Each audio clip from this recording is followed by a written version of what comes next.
Hello everyone. Bhopal शिक्षण संस्थान के रैपिड ग्रोथ क्लासेज के ऑनलाइन प्लेटफॉर्म पर हार्दिक स्वागत अभिनंदन।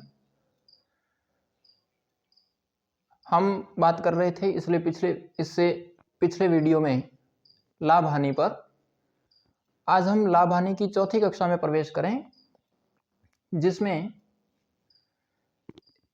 इस पर आधारित कुछ प्रश्नों को और उनके समाधान के बारे में जानेंगे। हमने इससे पहले के प्रश्नों में पढ़ा कि दो वस्तुओं में प्रत्येक का क्रय मूल्य दिया गया है, उन पर होने वाला लाभ और उन पर होने वाली हानि दोनों समान है। तो ऐसी स्थिति में कितने प्रतिशत लाभ होता है अथवा कितने प्रतिशत हानि होती है। तो हमारा वहां पर सीधा सा सिंपल आंसर था कि ऐसी स्थिति में ना तो कोई लाभ होगा ना कोई हानि होगी, अर्थात 0% रहेगा। लेकिन आज के इस प्रश्न में देखें तो पहली वस्तु को 30% लाभ हो रहा है, जबकि दूसरी वस्तु को 10% हानि हो रही है। तो ऐसी स्थिति में उस पर ओवरऑल कितने प्रतिशत लाभ अथवा हानि होगी।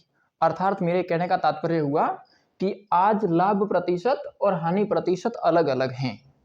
जब समान हो तब तो लाभ और ओवरऑल 0% रहता है, जबकि आज अलग अलग हैं तो क्या होता है, हम इसके सॉल्यूशन के बारे में देखें। आइए इसके बारे में बात करें।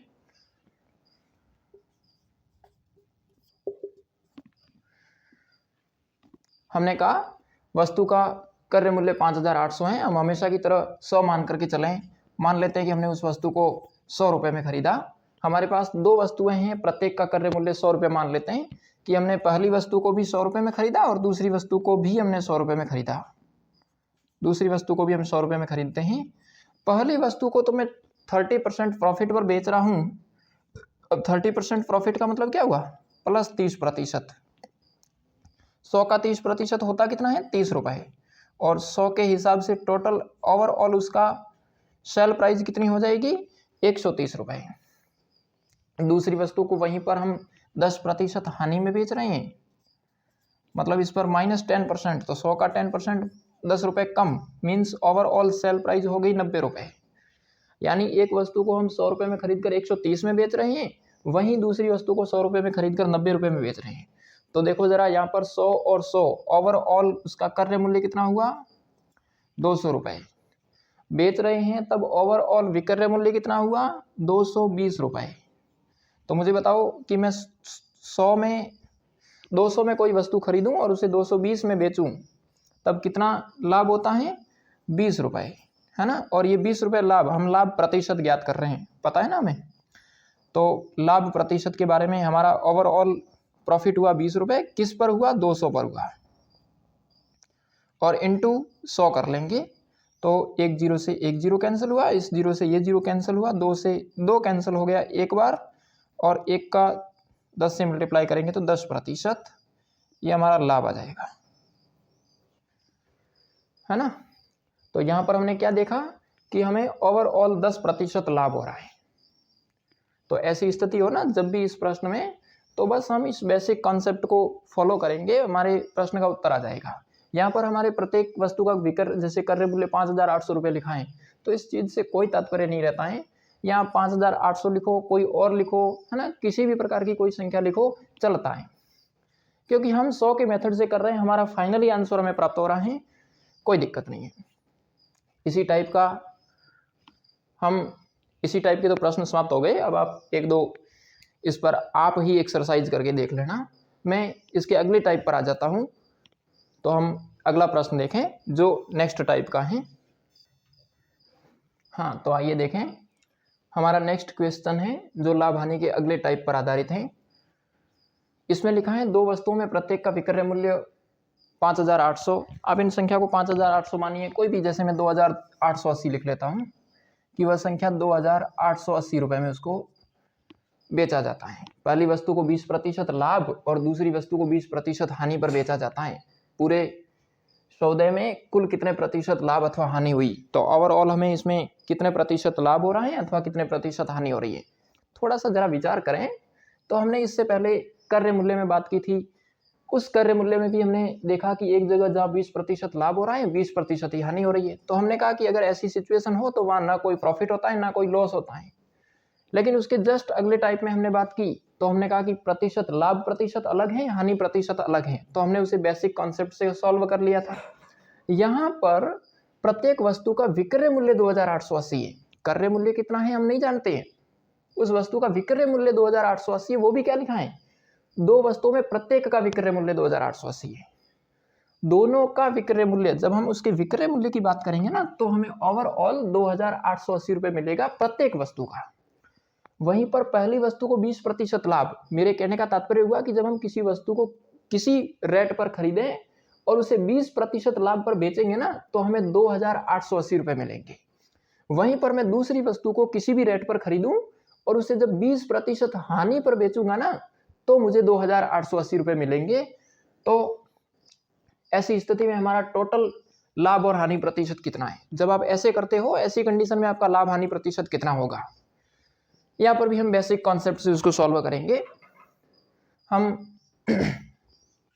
पर अक्सर हमारे जिन्हें लाभ हानि के बारे में अच्छा ज्ञान होगा वे जानते होंगे कि ऐसी स्थिति में जहाँ 20% लाभ हो 20% हानि हो, विक्रय मूल्य समान हो, तो सीधी सी बात सिखाई जाती है कि आप ऐसा करो, लाभ का और हानि प्रतिशत का आपस में मल्टीप्लाई करके बट्टा 100 कर लो, यानी 20 गुणा 20 बट्टे में 100, यानी 400 बट्टा 100, यानी 4% है ना। और ऐसे प्रश्न जहां भी बनते हैं, ऐसे प्रश्नों में हमेशा हानि होती है, कभी भी लाभ नहीं होता है ना। हमेशा ऑलवेज ऐसे प्रश्नों में हानि होती है। तो एक ही बात बताई जाती है कि बस तुम एक चीज को फॉलो करो, n²/100% हानि, है ना। पर हम ऐसा नहीं करेंगे, हम इसके बेसिक कॉन्सेप्ट से इसको कैलकुलेट करेंगे, हकीकत में इसे देखेंगे कि वास्तव में क्या हो रहा है ना। आइए देखें। तो हम स्वयं कहते हैं कि बेसिक कॉन्सेप्ट पर 100 रुपये में मान लो मैंने वस्तु को खरीदा, मैं उस वस्तु को 100 रुपये में खरीद रहा हूँ और 100 रुपये में खरीद करके उसको 20% लाभ पर बेच रहा हूँ। ये फर्स्ट वस्तु की बात हो रही है, ये हमारी फर्स्ट वस्तु है जिसको 100 रुपये में खरीदा है, फिर 20% लाभ पर बेचा जा रहा है। तो समझ ही गए होंगे कि 120 में ही बेचेंगे भाई, है।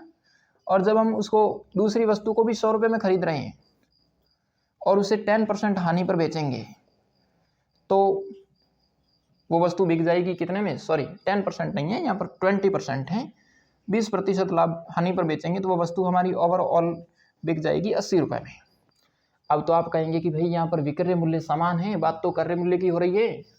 प्रश्न में कहा गया है कि इन दोनों का विक्रय मूल्य 2880 है, मीन्स विक्रय मूल्य दोनों का 120 है, जबकि हम तो कह रहे हैं कि दोनों का क्रय मूल्य 100 है, मीन्स यहाँ पर क्रय मूल्य समान हुआ, कोई दिक्कत नहीं, हम विक्रय मूल्य को समान कर देंगे।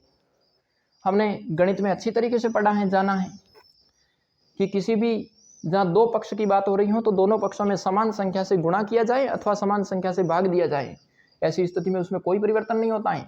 हम भी ऐसा ही कर लेंगे। यहाँ पर 120 है और 100 ये ओनली 80 है, तो हम एक काम करेंगे कि आप 120 में और इस 80 में ऐसा परिवर्तन करो कि दोनों समान हो जाए, समझे, दोनों को बराबर करना है। पर ध्यान रहे कि आप इसको परिवर्तन करने के लिए जो काम यहाँ पर करेंगे वो काम आपका यहाँ पर भी होगा, मीन्स आपके क्रय मूल्य के साथ में भी होगा, है ना। और हमारा एक ही टारगेट रहना चाहिए कि हम दोनों वस्तुओं को बराबर कर रहे हैं, दोनों का विक्रय मूल्य। तो मुझे एक बात बताओ, 120 और 80, तो मैं 120 में अगर 8 का मल्टीप्लाई कर दूं और 80 में 12 का मल्टीप्लाई कर दूं तो इन दोनों का विक्रय मूल्य समान होगा कि नहीं होगा, बताओ, होगा ना। तो कहने का मतलब क्या हुआ कि यहाँ की संख्या में इस संख्या की राशि से इसको मल्टीप्लाई कर दीजिए और इस संख्या को इस संख्या की राशि से मल्टीप्लाई कर दीजिए, तो हमारा काम आसान होगा। पर इससे पहले मैंने कहा कि हम 8 का मल्टीप्लाई इसके साथ कर रहे हैं तो हमारा मल्टीप्लाई इसके साथ भी होगा, इसको 12 से मल्टीप्लाई कर रहे हैं, इसको भी 12 से मल्टीप्लाई करेंगे। अब इन दोनों को कैलकुलेट कर लो भाई, 100 का 8 से कैलकुलेट करोगे कितना हो जाएगा, 800 रुपये, और 12 से कैलकुलेट करोगे कितना होगा, 1200 रुपये। वहीं आप 120 का 8 से मल्टीप्लाई करोगे कितना होगा 960 रुपये, और 12 का इनसे करोगे कितना होगा 960 रुपये। देखो जरा, यहाँ का विक्रय मूल्य कितना है 960, यहाँ का भी विक्रय मूल्य कितना है 960। दोनों स्थिति में विक्रय मूल्य समान हुआ कि नहीं हुआ, हो गया ना। बस बात यही हो रही थी। प्रश्न में कहा गया था कि प्रत्येक का विक्रय मूल्य 2880 है। हम भी यहाँ पर विक्रय मूल्य को समान कर रहे हैं। क्रय मूल्य असमान रहे कोई दिक्कत नहीं है, हमारा विक्रय मूल्य समान होना चाहिए। अब आप इनका ओवरऑल विक्रय क्रय मूल्य ज्ञात करो। ओवरऑल इनकी कॉस्ट प्राइस कितनी हो जाएगी भाई 800 और ये 1200, तो ओवरऑल हो जाएगी 2000 रुपये, है ना। और यहाँ पर ओवरऑल सेल प्राइस कितनी हो जाएगी, तो 960 और 960 आपके हो गए कितने 0 6 6 12 9 9 18 और 1 19, 1920 रुपये। तो मैं यूं कह दूं कि मैं किसी वस्तु को 2000 में खरीदा हूं और उसे 1920 रुपये में बेच रहा हूं। 2000 रुपये में वस्तु को खरीद करके 1920 रुपये में बेच रहा हूं। कितना हानि हुई मुझे 80 रुपये हानि हुई कि नहीं हुई, है ना। कायदे में बात करें तो हम 2000 में खरीद करके 1920 में जब बेचेंगे ना तो हमें 80 रुपये की हानि हुई। बताओ जरा 80 रुपये की हानि हुई किस पर 2000 पर, तो बट्टे में 2000। और हम इनका लाभ प्रतिशत या हानि प्रतिशत ज्ञात करने के लिए किससे मल्टीप्लाई करते हैं 100 से, आज भी कर देंगे 100 से। और यहाँ पर लॉस हो रहा है ना तो ये हानि प्रतिशत है हमारा। और वैसे हम जानते हैं कि इस तरीके के प्रश्नों में हमेशा हानि ही होती है, कभी लाभ नहीं होता है। 2 जीरो से 2 जीरो आपके ये कट गए, 1 जीरो से 1 जीरो आपका ये कट गया, और 2 का भाग 8 में आपके गया 4 बार, तो ये कितना हो गया 4% हानि। कितना हुआ 4% हानि। समझ गए होंगे इस कहानी में पूरा। और अभी मैंने आपको शॉर्ट तरीके के बारे में बात कही थी, तो वो शॉर्ट तरीका क्या था कि जहां लाभ और हानि प्रतिशत दोनों समान हो वहां पर हमेशा हम फॉलो करते हैं x² और हानि। तो यहां देखो जरा x² का मतलब क्या हुआ 20 × 20 बट्टे में 100, ये दोनों जीरो से 2 जीरो कैंसल, ये आपकी प्रतिशत हानि है भैया। और 2 × 2 4% और ये हानि का हानि, है ना। देख लो इस कॉन्सेप्ट से भी हम कितना प्राप्त कर रहे हैं 4% हानि, और जब हम इसे बेसिक कॉन्सेप्ट से कर रहे हैं तब भी हम कितना प्राप्त कर रहे हैं 4% हानि। तो दोनों ही कंडीशन में, दोनों ही सिचुएशन में हमारा आंसर क्या होगा समान।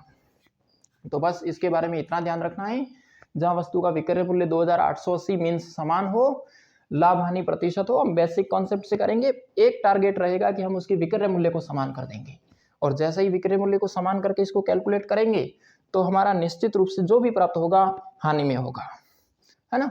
तो इसी टाइप पर हम 1-2 प्रश्न और देख लेते हैं, फिर समाप्त करते हैं इस कहानी को। आइए देखें इसके बारे में। हमने एक प्रश्न लिखा है, यदि 2 वस्तुओं में प्रत्येक का विक्रय मूल्य समान है, सेम टाइटल पर बात कर रहे हैं अभी। पहली वस्तु को 10% लाभ और दूसरी वस्तु को 20% हानि पर बेचा जाता है, तो ओवरऑल कितने प्रतिशत लाभ अथवा हानि होगी। तो पहली वस्तु को 10% लाभ पर बेच रहे हैं, दूसरी वस्तु को 20% हानि पर बेच रहे हैं। तो यहाँ पर आपके लाभ और हानि दोनों की संख्या को बदल दिया गया है। इससे पहले हमने टाइप में देखा था ना कि जहाँ लाभ और हानि प्रतिशत दोनों बराबर हो तो हम उसे सीधा भी कर सकते हैं x²/100% हानि। पर यहाँ पर अब की बार संख्याएं चेंज कर दी गई हैं। एक में कहा जा रहा है कि 10% लाभ हो रहे हैं, वहीं दूसरी में 20% हानि हो रही है। तो हम अपने बेसिक कॉन्सेप्ट से इसको सॉल्व करेंगे, और सॉल्व करते वक्त हम एक चीज़ का ध्यान रखेंगे कि हमारा विक्रय मूल्य समान होना चाहिए, क्योंकि प्रश्न में कहा गया है ना कि 2 वस्तुओं में प्रत्येक का विक्रय मूल्य समान है। अब देखो यहाँ पर समान में मैंने कोई संख्या नहीं लिखी, कोई भी लिख दूं मैं, क्या फर्क पड़ता है उससे। यहाँ कहा गया है कि विक्रय मूल्य समान है, भले मैं कितने ही रुपए मान लूँ, पर बात उनकी हो रही है। पर आप अगर संख्याएं दे रखी हो तो आप अक्सर हम क्या करते हैं 100 को मान करके हम प्रश्न को कैलकुलेट करते हैं। आप चाहें तो यहाँ पर मैं जो भी संख्या लिखी हुई हो उस संख्या को 100 की जगह मान करके कैलकुलेट करेंगे ना तो भी आंसर हमारा वही आएगा जो 100 से आता है। तो ऐसी स्थिति में फर्क ज़्यादा नहीं पड़ता है कोई भी। आइए इसको भी बेसिक कॉन्सेप्ट से सॉल्व करें। ये हमारी फर्स्ट वस्तु है ना, जिसमें 10% लाभ हो रहा है। लेकिन लाभ होने से पहले उस वस्तु को खरीदना तो पड़ेगा ना भाई। और खरीदेंगे कितने में? 100 रुपये में। और जब 100 रुपये में खरीद करके मैं उसे जब 10% प्रॉफिट पर बेचूंगा ना, तो मुझे 110 रुपये मिलेंगे। बड़ी गजब बात है ये। और दूसरी कि मैं उस वस्तु को 100 रुपये में खरीद करके 20% हानि पर बेचूंगा, तो अब की बार दुकानदार को नुकसान हो रहा है भैया, 80 रुपये मिलेंगे। प्रश्न कह रहा है विक्रय मूल्य समान है, हमारा विक्रय मूल्य तो गड़बड़ है, 110 है, दूसरा 80 है, समान नहीं है, करना पड़ेगा। इसको करने के लिए क्या करेंगे? 8 से मल्टीप्लाई कर दें। अभी अभी हमने पढ़ा है, तो इतना तो कॉमन सेंस है, जानते हो हम सब। इसको भी, अब इसको 8 कर रहे हैं तो ऑब्वियसली इसको भी 8 से करना पड़ेगा। इसको 11 से कर रहे हैं तो ये भी 11 से करना पड़ेगा, है ना। और ये आपका कितना हो जाएगा? 800 रुपये। और ये हो जाएगा आपके 1100 रुपये। और ये आपके 11 8 88 और पीछे 0 880 रुपये। ये भी आपके 880 रुपये। अब मुझे बताओ एक फटाफट, है ना, कि दोनों का ओवरऑल कॉस्ट प्राइस कितना हुआ? 800 और 1100, आपके साहब हो गए 1900 रुपये। और यहाँ पर दोनों का कॉस्ट प्राइस कितना हो गया? 1760 रुपये। जोड़ तो आती है ना, 0 0 0 8 8 16 8 8 16 और 1 17। तो कहने का मतलब क्या हुआ कि मैं कोई भी वस्तु को 1900 में खरीद करके जब 1760 में बेचूंगा ना, तो मुझे लाभ होगा या हानि होगी? तो सिंपल सी कहानी है, हानि होगी, क्योंकि 1760 कम है। अच्छा भाई, होगी तब कितनी होगी? बोले सर हो जाएगी आपके ये कितना, 0 और 10 में से जाता नहीं है, जाएगा ये तो फटाफट दौड़ता हुआ है ना, 140 रुपये। 140 रुपये की हानि हो जाएगी। अच्छा ये किस पर होगी? होगी तो सर 1900 पर ही। अच्छा फिर क्या करेंगे? 100 से मल्टीप्लाई कर देंगे। हम ज्ञात क्या कर रहे हैं? हानि प्रतिशत ज्ञात कर रहे हैं, क्योंकि यहाँ हो हानि ही रही है। 2 जीरो से आपके 2 जीरो कैंसिल हो जाएंगे, और ये 19 का भाग जैसे ही आप 140 में देंगे तो 19 7 133 होते हैं, पीछे बच गए 7। हम उसको कॉम्प्लेक्स फ्रैक्शन में लिख दें तो ये हो जाएगा 7/19%। और हैं क्या ये हैं सर आपके बढ़िया वाली हानि, है ना। तो हमारा इस टाइप से ये प्रश्न भी क्या है, सॉल्व हो जाएगा। तो हम यहाँ तक इन प्रश्नों में बात की। अब हम हानि लाभ हानि का एक और टाइप का प्रश्न देख लेते हैं। अब इस पर आप इसके आगे के इसी टाइप पर आपको प्रश्न करने हो ना, तो स्वयं कर सकते हैं, कोई दिक्कत नहीं है। आप बस यहाँ की वैल्यू को चेंज कर देना।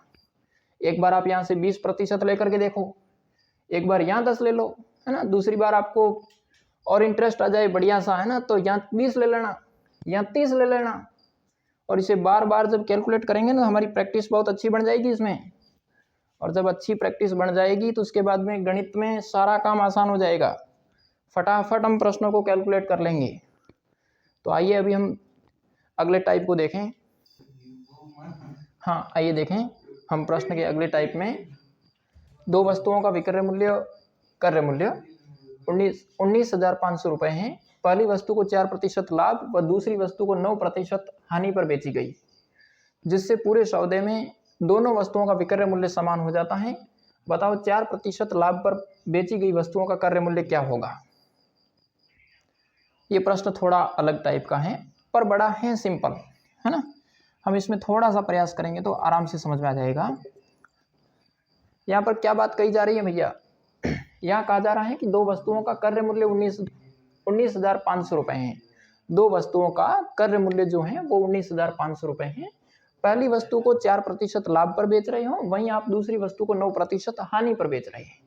तो ऐसी स्थिति में दोनों का विक्रय मूल्य जो है वो आपके समान हो जाता है। तो बताओ फिर 4% लाभ पर आपने जो वस्तु बेची उसका क्रय मूल्य कितना है ना। आपने 4% लाभ पर जो वस्तु बेची उसका क्रय मूल्य कितना है। तो मान लेते हैं सर हमने किसी वस्तु को 100 रुपये में खरीदा, पर यहाँ दो वस्तुओं की बात हो रही है, तो अपन ऐसे मान लेते हैं कि एक वस्तु को हमने 100 ए में खरीदा और दूसरी को हमने 100 बी में खरीदा, है ना। तो एक को मैं मानता हूं कि 100 ए में खरीदा और दूसरी को 100 बी में खरीदा। पहली वस्तु को 4% प्रॉफिट पर बेची जा रही है। सर जब मैं है ना इसे 4% प्रॉफिट पर बेचूंगा ना, तो 100 रुपये की वस्तु को 4% प्रॉफिट पर बेचना मतलब कितना प्राप्त हो रहा है, 104A प्राप्त हो रहा है। और वहीं मैं दूसरी वस्तु को 9% लॉस पर बेच रहा हूँ। जब मैं इसको 9% लॉस पर बेचूंगा तो 100 का 9 कितना, 9 ही तो होता है, और 100 में से 9 मीन्स आपकी कितने बच गए, 91। इसको मैं कह देता हूँ 91B में बेचा, है ना। इसका मतलब है कि जब हम 100A की वस्तु को 4% प्रॉफिट पर बेचते हैं तो 104A प्राप्त होता है स्वीकार्य मूल्य, और जब हम उसे 100B में खरीद करके 9% लॉस पर बेचते हैं तो 91B प्राप्त होता है। ये दोनों ही वस्तुओं का क्या है, विक्रय मूल्य। प्रश्न कह रहा है कि विक्रय मूल्य दोनों का आपस में जब आप बेचते हैं तो क्या हो जाता है, समान। तो हम इन दोनों के विक्रय मूल्य को इक्वल कर देंगे। अब समान करके कैलकुलेट कर लो भाई। This reply then 104A is equal to 91B। It means A upon B is equal to, यहाँ से आप B की वैल्यू, B को इधर ले आओ तो गुणा में है, पक्षांतरण करने पर भाग में चला गया, और यहाँ 91 और ये आपका 104 इधर आ जाएगा तो ये बट्टे में आ जाएगा। तो A upon B is equal to 91 upon 104, 91 बट्टा 104 हो जाएगा। इसका मतलब क्या है कि A का विक्रय मूल्य 91 रुपये है और B वस्तु का विक्रय मूल्य 104 रुपये है। अब देखना प्रश्न की लैंग्वेज क्या है और हम वास्तव में हमें ज्ञात क्या करना है। प्रश्न की लैंग्वेज की बात करें तो प्रश्न में कहा गया है कि दोनों वस्तुओं का क्रय मूल्य 19,500 रुपये है। दोनों वस्तुओं का क्रय मूल्य 19,500 रुपये है। तो अपने यहाँ पर दोनों वस्तुओं का क्रय मूल्य कितना है, इसको आप एक बार के लिए कैलकुलेट कर दो। 13 साते 91 और 13 आठे 104। इसको जब सरल कर देंगे ना तो ये हो जाएगा 7/8, है ना। तो A वस्तु के लिए 7 और B वस्तु के लिए 8। प्रश्न के मुताबिक क्रय मूल्य कितना है, 19,500 रुपये। तो ये 19,500 प्रश्न के लिए हैं और अपने लिए कितना है, अपन जब अपनी 100 के कैलकुलेट से कर रहे हैं तब कितना, 7 और 8 दोनों का 15, कितना हो जाएगा 15। और हमें ज्ञात क्या करना है, 4% लाभ पर बेची गई वस्तु का क्रय मूल्य। और 4% लाभ पर हमने कौन सी वस्तु बेची, ये A वाली वस्तु को बेचा है। तो यहाँ से A का सिमिलर वैल्यू कौन सा है, 7, तो हम इसे 7 से मल्टीप्लाई कर देंगे। यहाँ की कैलकुलेशन को समझे हम लोग, है ना, बड़ी इजी कैलकुलेशन है, ध्यान देना जरा। A अपॉन B हमने इसको कैलकुलेट किया, 7/8 हो गया। और उसके बाद में प्रश्न कह रहा है कि दो वस्तुओं का क्रय मूल्य 19,500 है। तो प्रश्न के अनुसार तो 19,500 हुआ, अपने अनुसार कितना हो जाएगा, 7 और 8, एक का 7 दूसरे का 8, तो टोटल दोनों का कितना हुआ 15। तो ये बट्टे में 15 कर देंगे। और फिर 4% लाभ पर बेची गई वस्तु का क्रय मूल्य। तो 4% लाभ पर जब वस्तु बेची जा रही है, कौन सी, A वस्तु बेची जा रही है, और A का सिमिलर वैल्यू क्या है यहाँ पर 7, तो हम इसे 7 से मल्टीप्लाई कर देंगे। अब इसको कैलकुलेट कर दो। तो 15 का भाग 195 में गया आपके, 15 एकम 15, 4 बच गए 45, 15 तो ये 45 और ये 1300, यानी ये हो गए 1300 गुणा 7, और 1300 गुणा 7 कितने होते हैं, 9,100 रुपये। यानी पहली वस्तु जो आपने 4% प्रॉफिट पर बेची है उस वस्तु का क्रय मूल्य है आपके कितना, 9,100 रुपये। और वहीं आपके दूसरी वस्तु, अब अपने तो प्रश्न में कहा गया है कि भाई 4% लाभ पर बेची गई वस्तु का क्रय मूल्य बता दो, हमने कैलकुलेट करके बता दिया। लेकिन वो बाई चांस आपसे यूं नहीं करके यूं कहें कि हमें तो साहब नहीं चाहिए 4% लाभ पर बेची गई वस्तु का क्रय मूल्य, हमें तो आप बता दो 9% हानि पर बेची गई वस्तु का क्रय मूल्य कितना होगा। तो यहाँ अगर मैं कह दूं ना 9% हानि पर, तो क्या करेंगे, हमारा कैलकुलेशन एज इट इज रहेगा 19,500, ये 19,500, और बट्टे में क्या हो जाएगा, यहाँ से दोनों वस्तुओं का 15, सेम का सेम।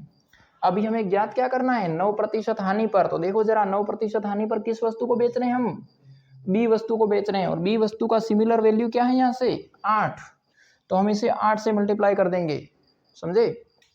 और मल्टीप्लाई करके जैसे ही इसको कैलकुलेट करेंगे तो ये आपके 1300 से ही कटेंगे, और 1300 का गुणा 8 से कर देंगे तो 8 तिये 24 हो गए आपके, और 8 एकम 8 और 2 10, 104, और ये 00 रुपये, है ना। तो इस तरीके से इनकी वैल्यू हो जाएगी। तो बड़ी सिंपल कहानी है। और अब आप इन दोनों का अब आप इन दोनों का है ना विक्रय मूल्य जोड़कर देखो जरा, तो कितना हो रहा है, 19,500 रुपये हो रहा है। तो ये इस वस्तु का विक्रय मूल्य है, ना कि क्रय मूल्य। ठीक है ना। तो हम जो बात कर रहे थे इस प्रश्न के भीतर, ये दो वस्तुओं का विक्रय मूल्य 19,500 है, तो उस हिसाब से कैलकुलेट हो जाएगा। बहुत ईजी है ना। तो इस टाइप से एक आध प्रश्न और देख लेते हैं इस पर आधारित। आइए एक आध प्रश्न और देख लेते हैं। एक दुकानदार विक्रय मूल्य पर 20% लाभ की गणना करता है, तो बताओ उसका क्रय मूल्य पर लाभ प्रतिशत कितना होगा। प्रश्न में कहा जा रहा है कि सर की बार जो है ना आपके लाभ की गणना की जा रही है वो विक्रय मूल्य पर की जा रही है ना। विक्रय मूल्य पर लाभ की गणना की जा रही है, तो आप बताओ कि क्रय मूल्य पर उसका लाभ प्रतिशत कितना हुआ। तो मान लेते हैं कि सर इसका विक्रय मूल्य 100 रुपए है ना। तो सपोज दैट विक्रय मूल्य को हम कितना 100 रुपये मान लेते हैं, 100 रुपये विक्रय मूल्य मान लेते हैं। तो बताओ उसका क्रय मूल्य पर लाभ प्रतिशत क्या होगा। अब मुझे एक बात बताओ, जब हम विक्रय मूल्य 100 रुपये कहें और इस पर कहा जा रहा है कि लाभ 20% हो रहा है, लाभ प्रतिशत कितना है 20%। अब लाभ प्रतिशत 20% मीन्स लाभ कितना हो गया 100 का 20%, और 100 का 20% मीन्स 20 रुपये। तो कहने का तात्पर्य हुआ कि सर मैं जब किसी वस्तु को बेच रहा हूँ ना, तब मुझे 100 रुपये मिलते हैं और उस पर 100 रुपये तो मेरा विक्रय मूल्य है और मुझे 20 रुपये लाभ होता है। तो बड़ी सोचने वाली बात है कि जब मैं किसी वस्तु को 100 रुपये में बेच रहा हूँ और मुझे 20 रुपये लाभ भी हो रहा है, इसका मतलब मैंने उस वस्तु को खरीदा कितने में होगा 100 - 20, और 100 - 20 मीन्स 80 रुपये। तो ऐसी स्थिति में मेरा क्रय मूल्य क्या हुआ होगा, क्रय मूल्य 80 रुपये। जब मैंने उस वस्तु को 80 रुपये में खरीदा होगा ना, तभी तो उस पर 20 रुपये लाभ लेकर के 100 रुपये में बेचा है। समझ में आ रही कि नहीं आ रही है। तो ऐसी स्थिति में क्रय मूल्य कितना है 80 रुपये, और आपसे पूछा भी तो क्या है कि क्रय मूल्य पर लाभ प्रतिशत क्या होगा। तो अब मुझे एक बात बताओ कि सर है ना मैं 80 रुपये में कोई वस्तु खरीद रहा हूँ और खरीद करके 100 रुपये में बेच रहा हूँ, तो ओवरऑल मुझे लाभ कितना हुआ सर, लाभ हुआ 20 रुपये है ना। अब बताओ 20 रुपये लाभ हुआ किस पर, और प्रश्न बात किस पर कर रहा है क्रय मूल्य पर, तो हम कहेंगे क्रय मूल्य मीन्स 80 रुपये पर लाभ हुआ। तो हमारा लाभ प्रतिशत है ना, ये 20 रुपये लाभ किस पर हुआ 80 रुपये पर, और ओवरऑल 100 से मल्टीप्लाई कर देंगे, 0 से 0 कैंसिल, 2 आपके 4 बार और 4 आपके 100 से 25 बार मीन्स 25%। क्या मतलब हुआ, मतलब बड़ा सिंपल है कि क्रय मूल्य पर लाभ प्रतिशत क्या होगा, क्रय मूल्य पर लाभ प्रतिशत हो जाएगा 25% है ना। यानी आप विक्रय मूल्य पर जब गणना करते हो 20% की, तो क्रय मूल्य पर हो जाएगा 25%। एक प्रश्न हम इसके ऑपोजिट का देख लेते हैं, उसके बाद में आज की कक्षा को विराम देते हैं यहीं पर। तो एक फाइनल अंतिम प्रश्न चलते हैं। एक दुकानदार विक्रय मूल्य पर 25% हानि की गणना करता है, तो बताओ उसका क्रय मूल्य पर हानि प्रतिशत क्या होगा। तो अभी इससे पहले वाले प्रश्न में सेम बात कही गई थी, वहाँ क्या था, चलो इसी में बात कर लेते हैं। तो एक दुकानदार विक्रय मूल्य पर 25% हानि की गणना करता है। वो कहता है कि साहब मैं जब किसी वस्तु को बेचता हूँ ना, तब मुझे 25% की हानि होती है। तो मान लेते हैं सर हमने कि हम उसे 100 रुपये में बेचते हैं, विक्रय मूल्य कितना है 100 रुपये, 100 रुपये में बेच लेते हैं, और जैसे ही मैं उसे 100 रुपये में बेचता हूँ तो मुझे 25% की हानि होती है। अब हानि कितनी हो रही है 25%, 25% मीन्स 25 रुपये की हानि हो रही है। तो सोच कर देखो जरा कि जब आप किसी वस्तु को 100 रुपये में बेच रहे हो ना, तब आपको 25 रुपये का लॉस होता है। इसका मतलब आपने वस्तु को खरीदा कितने में होगा। ऐसी स्थिति में आप वस्तु का विक्रय क्रय मूल्य कितना रहा होगा, ऑब्वियसली 25 रुपये ज़्यादा मीन्स 125 रुपये। कि जब आपने वस्तु को 125 रुपये में खरीदा होगा और फिर जब 25 रुपये के लॉस पर बेचा होगा ना, तभी आपको 100 रुपये का क्या हुआ है विक्रय मूल्य प्राप्त हुआ है। तो सीधी सी कहानी है कि उस वस्तु का क्रय मूल्य कितना हो गया 125 रुपये। जब 125 रुपये क्रय मूल्य है, तो फिर उस क्रय मूल्य पर हानि की गणना करो। अब इस बात को यूं कहो कि सर मैं है ना 125 रुपये में कोई वस्तु खरीद रहा हूँ और खरीद करके बेच रहा हूँ 100 रुपये में, तो ऑब्वियसली मुझे हानि कितनी हुई 25 रुपये की हानि हुई। और ये 25 रुपये की हानि हुई किस पर? तो ये 25 रुपये की हानि हुई सर कर्य मूल्य पर, और कर्य मूल्य है कितना? 125 है ना। तो बट्टे में 125 और फिर मल्टीप्लाई कर देंगे 100 से। तो 25 एकम 25, 25 पंजे 125 और 5 को 100 से काट देंगे 20 बार। तो ये हो जाएगा हमारा 20% हानि। समझ में आ गया है ना? तो समझ गए होंगे हम बड़ी अच्छी तरीके से। एकदम सिंपल कहानी है कि जब 100 रुपये विक्रय मूल्य हो, 25 रुपये का लॉस हो रहा है, मीन्स हमने उस वस्तु को खरीदा है 125 रुपये में, और जब मैं 125 रुपये में खरीद करके 100 रुपये में बेचता हूँ, इसका मतलब 25 रुपये का लॉस हुआ है। और ये 25 रुपये का लॉस हुआ किस पर है? 125 पर हुआ है, मीन्स 25/125 और इंटू करेंगे 100, फिर इसको कैलकुलेट करेंगे तो हमें प्राप्त होगा 20% हानि। तो हमने इस प्रकार लाभ हानि के बारे में इन 4 वीडियोज में पढ़ा। तो मैं समझता हूँ लगभग हमारा लाभ हानि का काफ़ी हद तक 90% तक हमने लाभ हानि के बारे में पढ़ लिया है। तो इसी बात के साथ हम अपनी इस कक्षा को यहीं पर समाप्त करेंगे। आपको कक्षा बहुत अच्छी लगी हो तो इसे लाइक और सब्सक्राइब करें। थैंक यू, धन्यवाद।